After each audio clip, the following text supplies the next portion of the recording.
Bismillah, walhamdulillah, wassalatu wassalamu ala rasulillah wa ala alihi wa sahbihi wa man ittaba'a hudah. Falenderojmë Allahun subhanahu wa taala që mbas muajit të begat të Ramazanit na dha jetë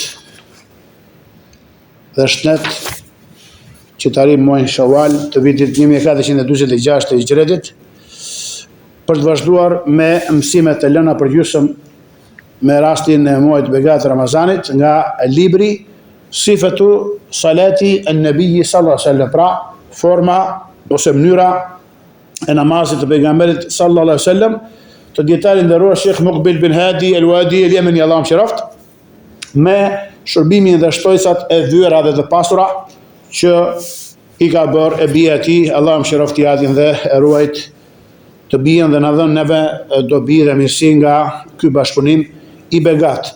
Do të flasim sot për kapitullin e radhës nga ky libër me temë dua al-istiftahi ba'd takbirat al-ihram, duaja hapse e namazit mas takbirit fillestar.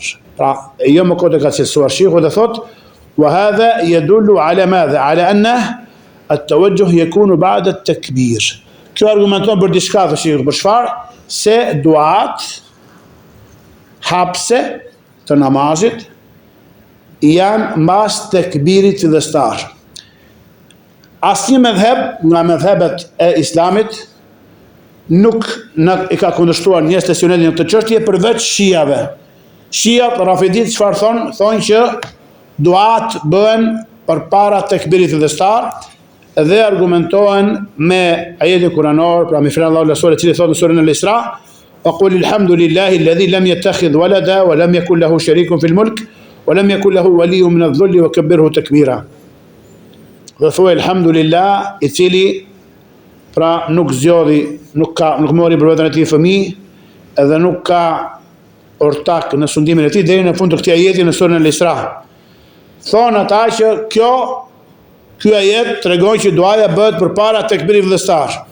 Ndërsa shiku u përgjigje duke thënë në këtë ajet thot nuk ka argument se duaja bëhet përpara tekbirit fillestar, sepse suneti është i qartë në atë se duaja e istiftahut bëhet mbas tekbirit fillestar. Dhe i ka kundërshtuar, i ka refuzuar me refuzim sigurisht prej dietarit madh, dietari Shawkani, po nga Jemeni, Allahu mëshiroft, në librin e tij As-Sailul Jarrar dhe në një libër tjetër të tij Nail al-Awtar, i ka kundërshtuar pra shiat dhe rafidhit në pretendimin e tyre se duaja dhe thënia quhet isti'adha, shpreha a'udhu billahi minash shaitanir rajim, bismillahirrahmanirrahim, se të gjitha këto sipas tyre bëhen përpara tekbirit fillestar. Prandaj një qortim të vogël këtu, unë në shumë xhamia që kam patën tonë në Shqipëri, mesin arab nuk e kam dëgjuar të gjë, dëgjoj që njerëzit para se me marr tekbirin fillestar thon a'udhu billahi minash shaitanir rajim, bismillahirrahmanirrahim. Kjo pra është në kundërshtim me sunetin.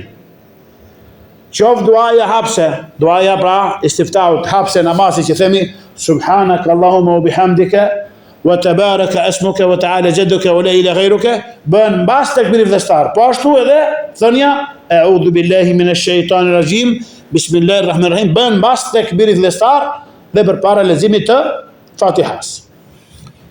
Pra kujdes nga kjo vepër që nuk e di nga e kemi trashëguar ne si ymet shqipfolës, pra as duaja hapse, as isti'adha, pra shpreha a'udhu billahi minash shaitanir rajim, as basmala, shpreha bismillahirrahmanirrahim, nuk bëhen përpara tekbirit fillestar, por se bëhen mbas tekbirit fillestar.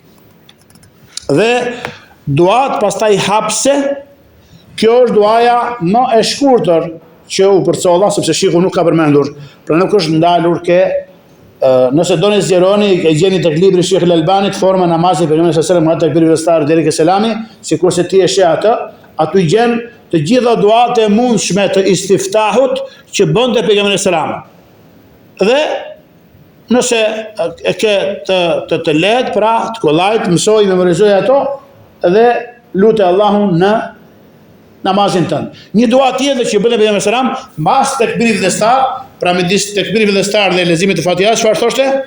Thoshte Allahumma ba'id bayni wa bayna khataaya kama ba'adta bayna al-mashriqi wal-maghrib. O Allah, vendos largësi midis meje dhe gabimeve të mia, siç ke vendos largësi midis lindjes së perëndimit. Allahumma naqqini min adh-dhunubi wal-khataaya kama yunqqa thawbu al-abyadu min ad-danas. O Allah, më pastro nga gjunat dhe gabimet ashtu siç pastrohet roba e pisët, roba e pastër nga papastërtia, nga dytësia e saj. Dhe thot, unaqqini min adh-dhunubi wal-khataaya bil-ma'i wal-thalji wal-barad. Dhe më pastro, më bëj të pastër mua nga gjunat dhe nga gabimet me ujë, breshër dhe dëbor. Kjo është një dua tjetër tepër e vyer që bënte profeti alayhi salatu wassalam. Pastaj ka dua të tjera të gjata dhe bukura, bënte në namazin e natës ku thoshte Allahumma rabbe Jibril, rabbe Mikail, etj. Fatira samawati wal ard. Ishte dua e gjatë, këtë zakonisht e bënte në namazin e natës. Dhe këtë dua e përmbyllte me një lutje shumë të bukur dhe shumë të dobishme, thoshte: "Ihdini ila ahsani al-akhlaq, la yahdi li ahsaniha illa ant." Më oriento dhe më udhëzo për të moralet e bukura dhe të përshosura, sepse askush përpas teje nuk udhëzon në moralet e bukura dhe të larta dhe të përshosura. Wasrif anni sayyi'aha, dhe largo me janë prej meje virtytet ose veset e këqija dhe moralet e këqija dhe të ulta. Fa innahu la yasrif anni sayyi'aha illa ant, sepse askush përpas teje nuk më largon veset dhe moralet e këqija. Pra këto dua janë çfarë? Quhet istiftah, janë para përgatitse për të vazhduar pastaj në çfarë? Isti'adhën. Pra isti'adha do thot kërkimi strehim dhe mbrojtje tek Allahu duke thënë a'udhu billahi minash shaitanir rajim. Kjo është më e shkurtra, mund të thuash a'udhu billahi samiil alim minash shaitanir rajim 2. Mund të thuash a'udhu billahi samiil alim minash shaitanir rajim min hamzihi wa nafthihi wa nafthihi. Kjo është më e gjata dhe më e bukur dhe më e përsosura, thotë Sheikh Albani. Kjo është ajo që bën dhe më së shumti pejgamberi selam. Kjo e treta. Pra këto një muslimani sunetit që do të bëhet nxënës dije dhe do të bëhet shembull për gruan, për fëmijën dhe për ummetin, duhet që t'i mësoj pse? Sepse sa më të pastura dhe të larmishme që të jenë duat e tua, aq më afër Allahu subhanahu wa taala je. Sepse këto dua sigurisht duhet t'i mësosh edhe kuptimin. Dhe në kuptimin e tyre këto dua kanë çfarë? Kanë tauhid, kanë tawakkul, kanë mbështetjen ke Allahu, dorëzimin ka ai, kërkimin mbrojtje, kërkimin falje, kërkimin pastrim, kërkimin fisnikrim, të gjitha vepra ato që të afrojnë tek Allahu subhanahu wa taala, pra edhe të ngrenë grada dhe namazi yt është më i pranuar dhe ngrihet më shpejt edhe më lart tek Allahu subhanahu wa taala, dhe ti pastaj në zemrën tënde dhe në jetën tënde të përditshme do të shijosh dhe do të ndjesh dhe do të djesh gjurmën e tij. Ky është ai namazi që thot Allahu subhanahu wa taala, thot inna salata tanha anil fahsha'i wal munkar. Vërtet namazi, pra falja, tanha, të ndalon nga paturpsit dhe nga gjunart. Pra ky lloj namazi që ta fillosh që me tekbirin fillestar, duat e istiftaut hapse, isti'adhan, basmalan, pastaj të vazhdosh me Fatihan edhe me sure mbas saj.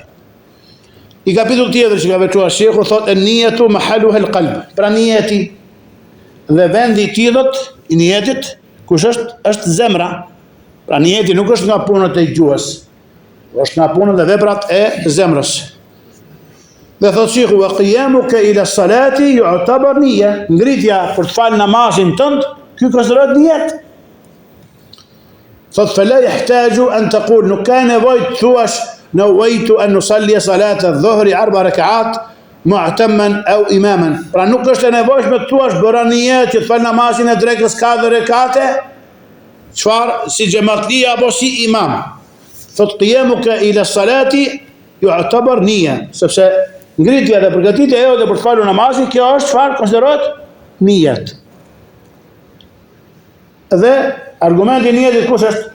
Hadithi i Umarit, me cilin Imam Nawawiu dhe jo vetëm, por shumë imamllar të mëdhenj, Buhariu ka hapur saktin e tij me hadithin e niyetit, Imam Muslimi e tjerë imamllar i kanë hapur librat e tyre me hadithin e Umarit, që thot, prisi besimtar radhiyallahu anhu thot, sami'tu Rasulullah sallallahu alaihi wasallam yaqul innamal a'malu binniyat. E kam dëgjuar të dërguar Allahu alayhi salam të thot, veprat varen sipas niyetit dhe gjithë secili do të përkasë çfarë?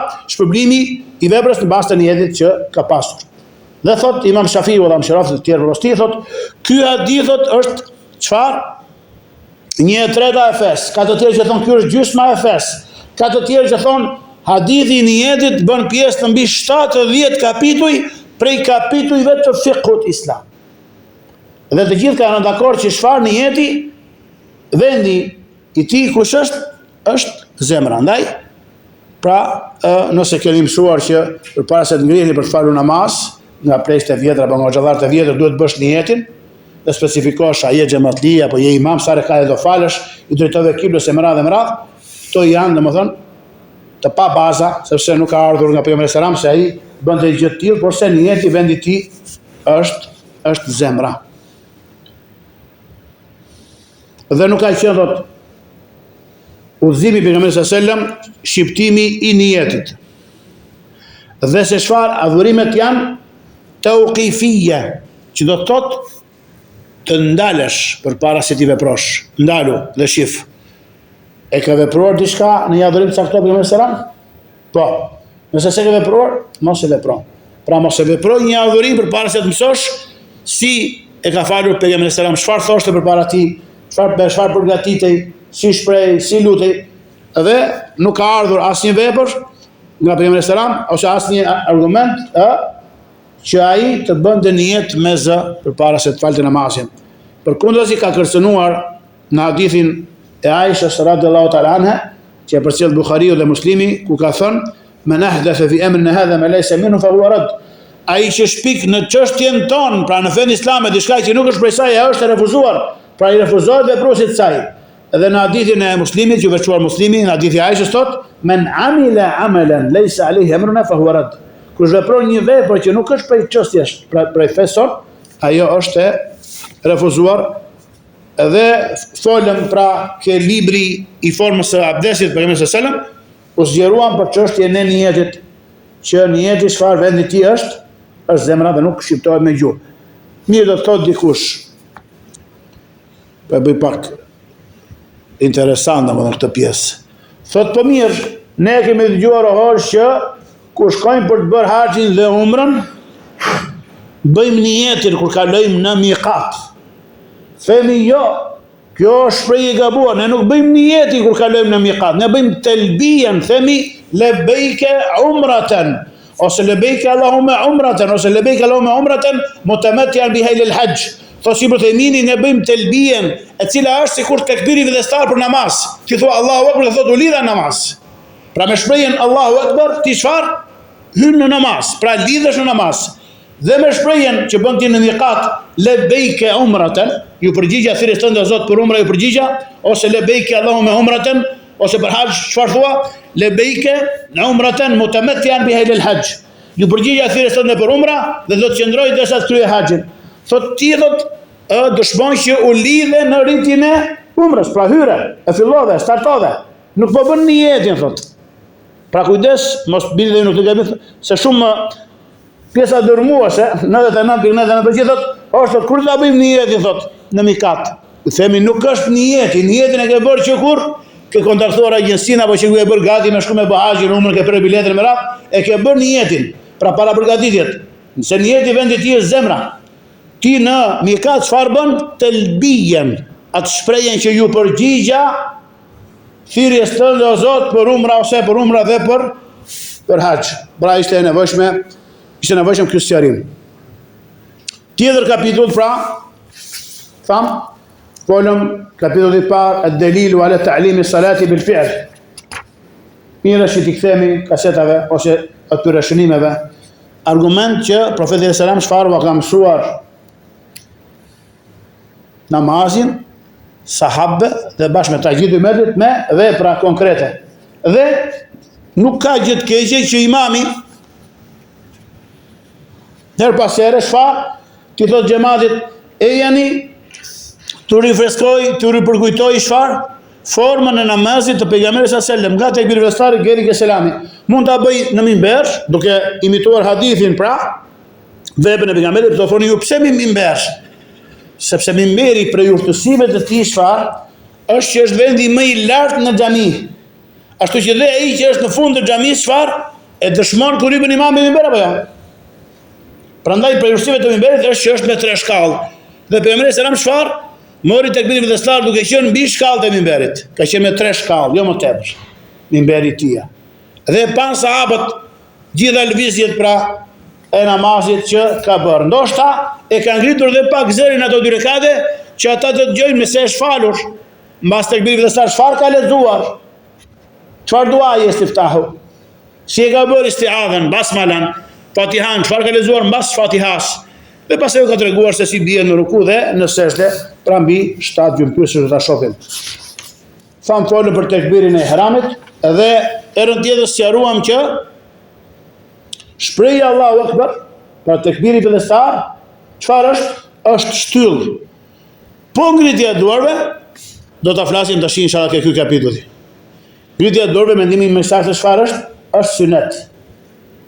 Pra nëse ti për shembull lidhesh namaz, thua Allahu Akbar dhe vendos direkt duart mbi krahor, të djathta mbi të marrë siç ka në sunet. Pa ngritur duart, namazi është i saktë. Pra ke haruar një sunet ose i vepër të pëlqyer. Ama shpreja Allahu Akbar në fillim namazit çfarë është? Është rukn min arkani salat. Është shtyllë prej shtyllave të namazit. Pra më pas folën për duan e istiftahut, e cila bëhet mbas tekbirit të ihramit dhe thamë që kush i ka të vetmi që na kanë kundërshtuar nga mëdhëbet e kota është mëdhëbi ose tarikati i shiave i rafidive në këtë çështje. Folën për niyetin që vendi tjerë zemra dhe kapitulli tjetër është raf'ul yadayni, ngritja e duarve. Ku ngrihen duart? Do ta dëgjojmë ku ngrihen duart. Thot shehu, ba'da an yukabbir yarfa'u yadayhi ma'a takbirihi. Pasi që merr tekbir, pra thua Allahu Akbar, i ngret duart thot me tekbirin tat. Kjo është një formë që një herazi, pra kur thua Allahu Akbar, në paralel me të, pra në sinkron me të, ngret duart me tekbirin tënd. Dhe thot e bia shehut thot për ngritjen e duarve në tekbirin fillestar nuk ka kundërshtim mbi ligjshmërinë e tij, mbi të qenë mashru, pra i ligjësuar në fen islame, kjo me Kur'an, me Sunet dhe me ixhman e muslimanëve. Edhe përcjell nga Ibn Rajab al-Hanbali rahimahullah, ka qenë nxënës e bashkohës i Sheikhul Islam Ibn Taymiyas, i cili ka thënë në librin Fathul Bari, përcjell nga al-Hafidh Ibn al-Mundhir, thot lem yakhtalif ahlul ilmi anna Rasulullah sallallahu alaihi wasallam kana yarfa'u yadayhi idha iftataha salat. Nuk kanë mos pajtim dhe kundërshtim, përkundër që kanë ixhma dhe unanimitet dietarët me ato se pejgamberi sallam çfarë i ngrinte duart e tij kur merrte tekbirin fillestar të namazit, pra kur e hapte namazin e tij me tekbirin fillestar.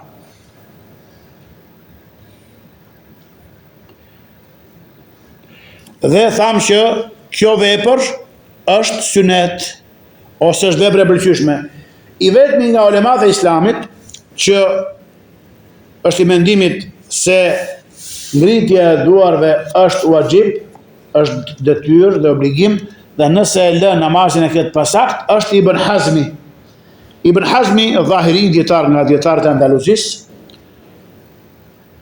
argumentohet me fjalën e pejgamberit sallallahu alajhi wasallam i cili thotë sallu kema ra'aytumuni usalli. Faluni ashtu siç më keni parë të falem. Thotë ne kemi parë të falet me ngritjen e duarve bashkë me tekbirin. Kjo vepër e tillë tregon që është obligim. Dietarët e tjerë thonë ja. Kjo vepër tregon domethënë që është e pëlqyeshme. Sepse nuk ka ardhur më një urdhër. Nuk ka thënë kur të lidhesh namaz, kupton? Thuaj këtë gjë, pra në formë urdhërore, thuaj Allahu Akbar dhe ngri duart e tua. Ose nuk ka thënë kush nuk i ngret duart namazit ishi pasakt. Kështu që bie po është domethënë mendimi i dobët i Ibn Hazm al-Dhahiriut për shoqërimin e tekbirit me ngritjen e duarve, thamë që është sunet ose është e pëlqyeshme.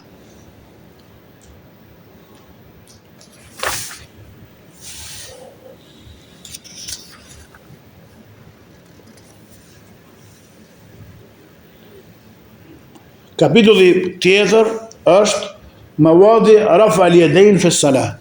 Pra vendet ose pozicionet e ngritjes së duarve në namaz. Dhe ka pyetur një nxënës gjatë mësimeve, Sheikh Mokbeni ka thënë mawadi rafa al-yadayn, cilat janë vendet e ngritjes së duarve ose pozicionet e ngritjes së duarve në namaz. Është përgjigjur Sheikhu Allahu mëshiroft duke thënë rafu al-yadayn barakallahu fik, ngritja e duarve thot Allahu bilatoft fi arba mawadi. Është në 4 vende ose pozicione namazit. edhe ti mbajmë mend, inda takbiratul ihram, kur bëjmë takbirin fillestar, wa inda ruku, kur bijem në ruku, wa inda raf'i min ar-ruku, kur ngrihemi nga rukuja për në pozicionin e drejtë, wa inda al-qiyami min at-tashahhud al-awsat, dhe kur ngrihemi nga tashahudi i mesëm, pra do të më shqip, nga rekati dytë për në të tretin, që do thotë kur falim drekën, ikindin, akshamin dhe yatsin. I ngrem duart nga tashahudi i dytë, duke u ngritur për në rekatin e tretë, dhe fashihu hadha thabitun fi sahih. Dhe këto të katër vende janë të përcjella me transmetim të saktë në hadithe të sakta.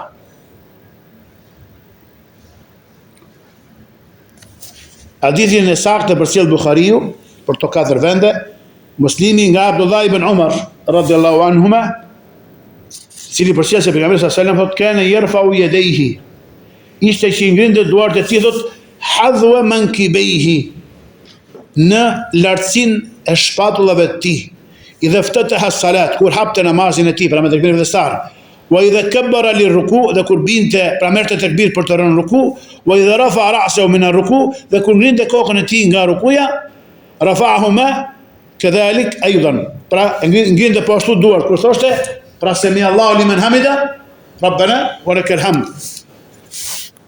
dhe thoshte semi Allahu liman hamida rabbana wa lakal hamd, wa kana la yaf'alu dhalika fi as-sujud, dhe nuk e bënte këtë gjë në sujudin e tij. Ky është transmetimi i Ibn Umarit, se ka transmetime të tjera që ndonjëherë thotë e përsëri Sheikh Albani, çfarë?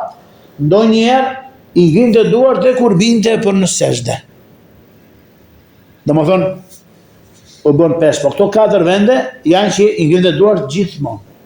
Me tekbirin fillestar, kur binte në ruku, kur ngrihej nga rukuja dhe nga rekati i dytë për në tretin. Në këto katër vende i ngrinte gjithmonë duart e tij. Ndonjëherë ka ardhur që e ngrinte edhe kur binte, pra nga qëndrimi në këmbë për në sejdë, e ngrinte duart. Me thënin Allahu Akbar. Dhe përcjell Buhariu, në hadithin me numër 739 thot, nga hadithi Ibn Umarit, i cili thot, wa idha qama min rak'atayn rafa'a yadayhi. Kur ngrihej thot nga 2 rekatet e para, i ngrinte duart. Pra u bën sa? 4 vende që i kishim me argument të saktë nga Abdullah ibn Umari në hadithin e Buhariut dhe të Muslimit.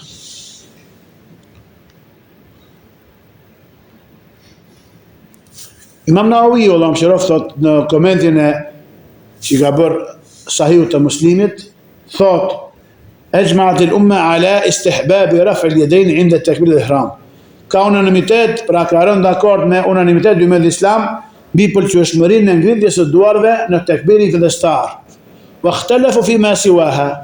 Dhe kanë mos pajtime thot në vendet e tjera, pra që ngrihen duart me tekbir apo jo.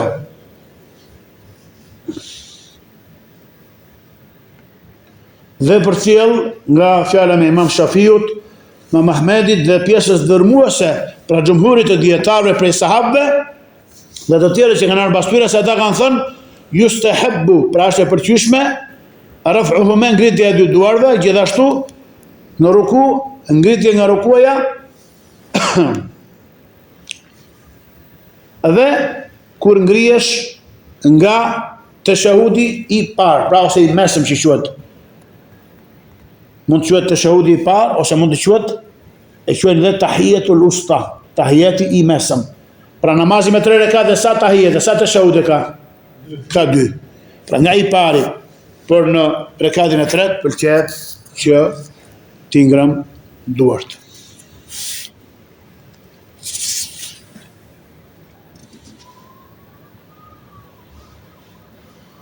Thot shikhu, po ashtu do të ka transmetim, thot,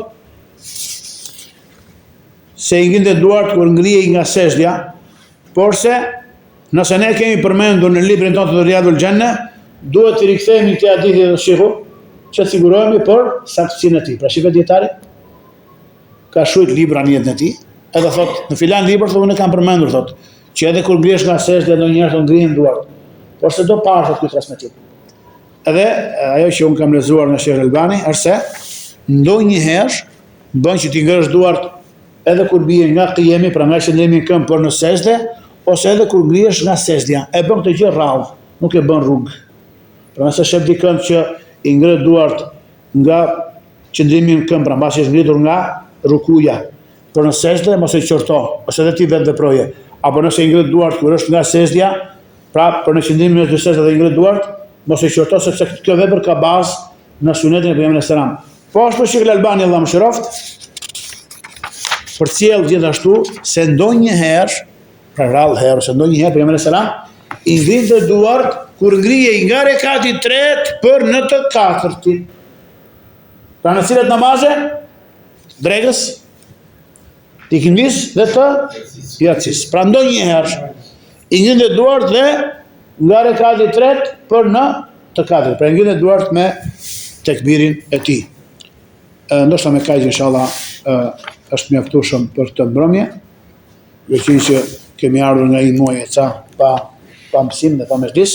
Lutem Allahun që këto që fjalë që dëgjuam t'i bëj ato të sinqerta dhe t'i bëj ato të kuptueshme dhe të qarta dhe ta bëj për atyre që dëgjojnë fjalë dhe pasojnë ato me përpikmëri. Lutem Allahun ta bëj këtë mësim të dobishëm, të na shlyejë me të gjunat, na ngrej gradat. Subhanakallahumma bihamdik, ashhadu an la ilaha illa anta astaghfiruka wa atubu ilaik. والله أعلم وصلى الله وسلم وبارك على نبينا محمد وعلى آله وصحبه أجمعين وبارك الله فيكم.